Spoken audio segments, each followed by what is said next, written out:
T.J. Houshmandzadeh, over a decade in the NFL. That's interesting. Some of the stuff we were just talking about, we can't talk about, but we can talk about some stuff. So I'm going to throw this out to you. So if you go look, I think Russell Wilson's better than Justin Fields. I'll say that.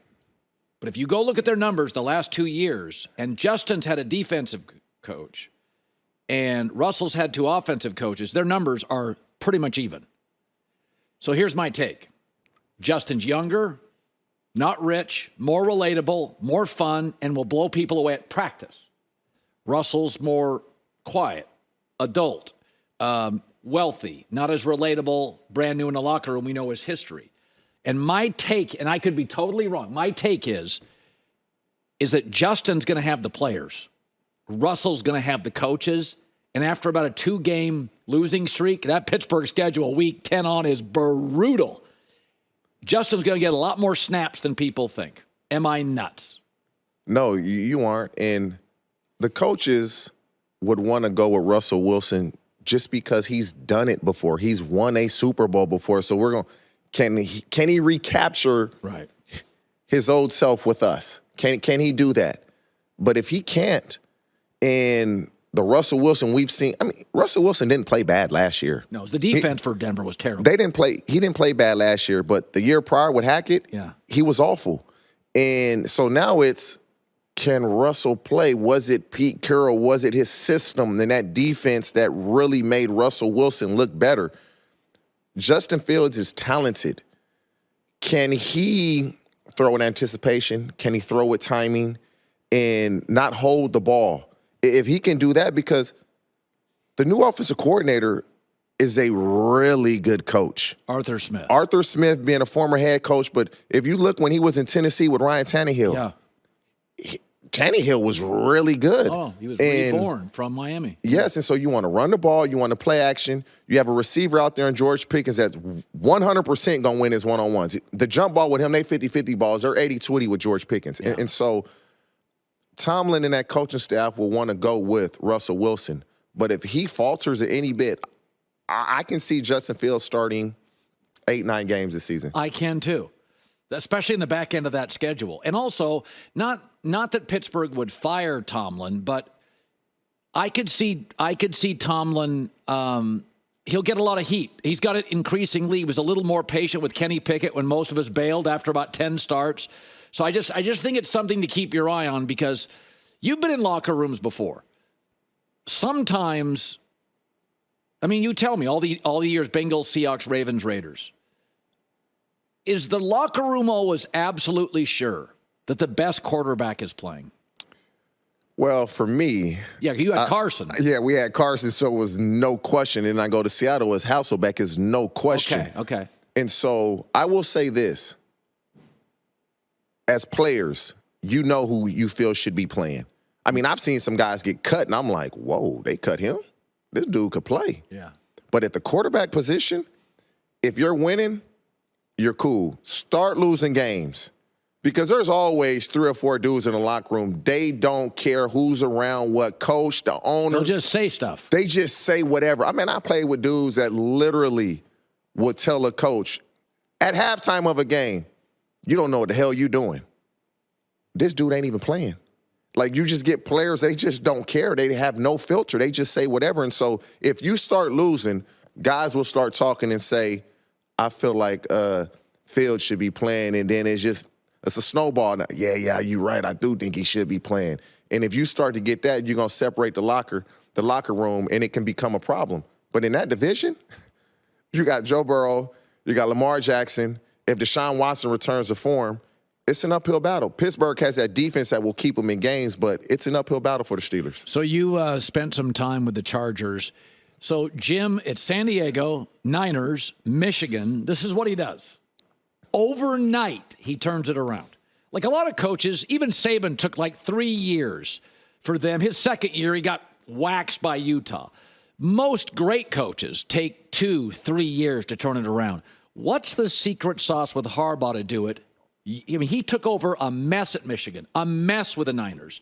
Instantly good. He's smart. He can relate to players. Anybody that goes to their practice, He has his Jordan cleats on, and he might get under center sometimes and participate in practice. They do a lot of post-practice lifts and runs. He's doing it with the players. You think he out there, baby Dan Campbell. He's doing a lot of that stuff. Let you in on a little. There's a lot of coaches in the league that teach you football. But when it comes to getting you better at your position, there's not many. And we as players, you know that. When you have a coach like Harbaugh, you believe in him. You trust when he tells you, this is the look we're going to get, and this is how we're going to handle that look. You trust and believe it. You don't second guess it. So as soon as you see that look, what you've gone over in practice, second nature, you believe it, you go. Certain coaches, you don't believe it, you second guess it, and so it just doesn't flow as smoothly. The play doesn't go off the way you want it because you're not believing it. And if I'm not believing it, the guy next to me probably isn't. The guy next to him probably isn't. And so when you have somebody like Harbaugh that everybody knows what you just said, University of San Diego, Stanford, Michigan, the 49ers, now the Chargers, he's going to turn it around. So when he tells you something, you're going to believe it and you trust it because his track record has proven that. So JaMarr Chase not practicing. Brandon Ayuk is, but he's unhappy, a hold in. Does that stuff, does it affect anything? Do players talk, or is it just same old, he'll be back? It can become a problem. Mm-hmm. It can. It really depends on how the player handles it. Meaning, if JaMarr Chase is not practicing because he wants a new deal and he's just kind of cool about it, but he's just not practicing, it's fine. But if you start having bad body language, you start saying certain things to certain players, then it will become a problem. And I just don't understand teams. I don't understand teams. If I know somebody is in my future, if you're going to be on my team for a long time, the sooner I sign you, the less expensive it is for my team. Yeah, welcome to corporate America. I don't understand why they wait. Yeah. The Eagles are the best at this. The Eagles get guys signed. Like, Jerry Jones, you didn't think CeeDee Lamb was going to be a part of your future? Sign him a long time ago. Now you got to give him more. And Dak. The same thing with Dak. You better sign Micah Parsons now because somebody's going to leapfrog what he wants, and now you're going to have to give him more than that.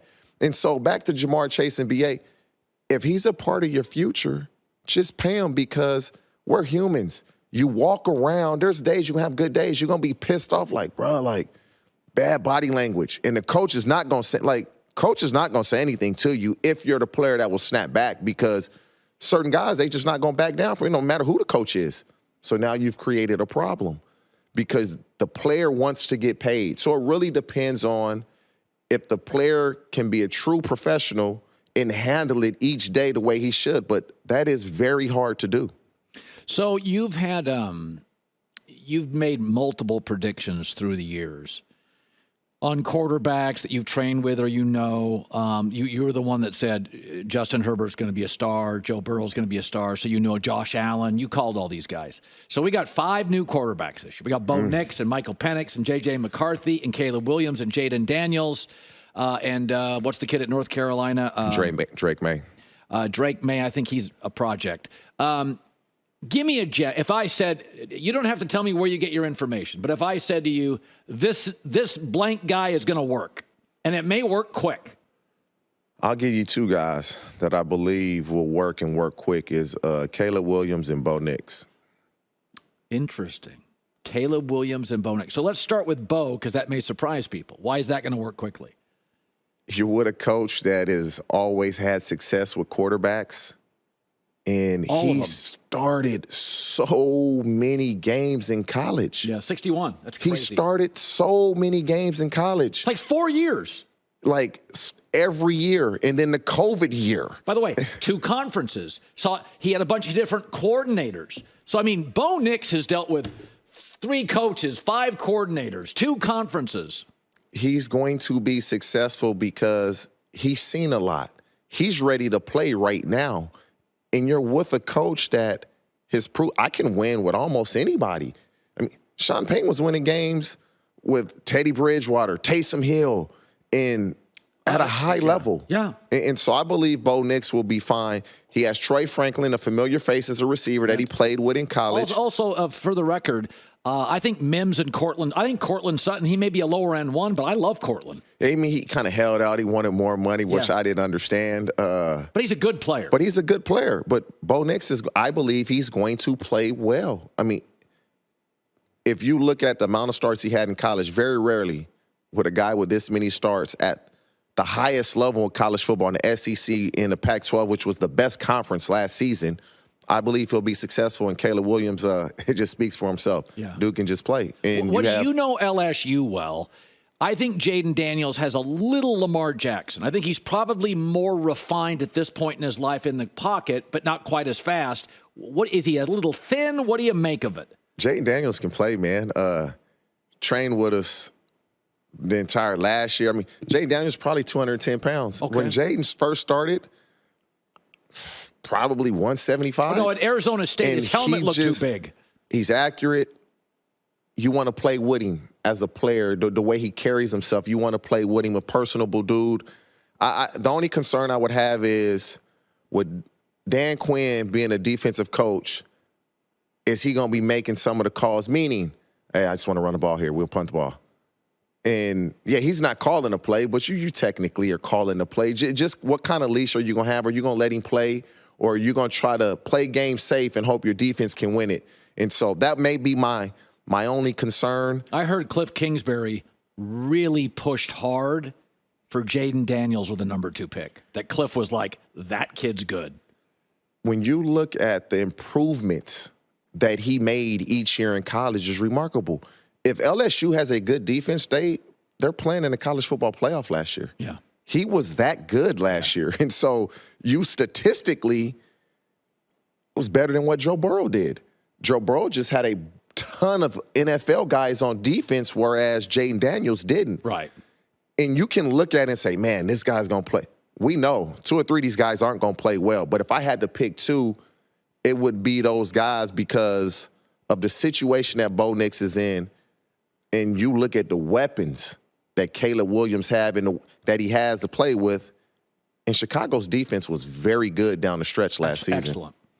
T.J. Houshmandzadeh, he'll be on Speak today at 5 Eastern on FS1. Great seeing you as always, buddy. Always Same. great. Thank you. Appreciate you having me.